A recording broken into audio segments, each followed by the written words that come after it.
Hey guys, I wanted to discuss an article I read recently discussing band work. So we've all seen those girls at the gym using bands around their ankles to activate the glutes. And one question is, what stance is best when you're activating the glutes in terms of stiff leg? Is stiff leg better or is a bent knee better? So an article that I came across in the Journal of Orthopedics Physical Therapy, it was published in 2015, and they studied the EMG data. They looked at three muscles. They looked at the glute max, glute med, and the tensor fascia lata, or the TFL.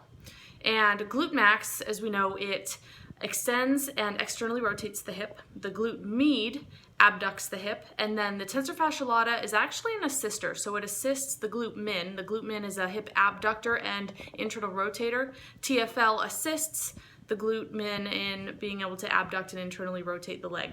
So what they did is they took EMG data, so they put surface electrodes on each of these muscles, and they had people do banded side steps. The bands were around the ankles, and they looked at two different knee positions. One was a stiff leg side step, the other was a bent knee side step, and all participants had their knees bent at approximately 40 degrees, so it wasn't down into a 90-degree squat, but about halfway there, almost. And so what they found was with the stiff leg side step banded, the TFL had the most activation.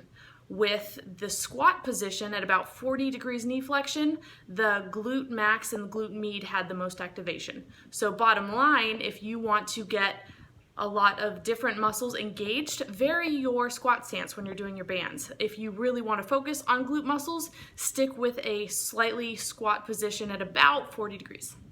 Thanks.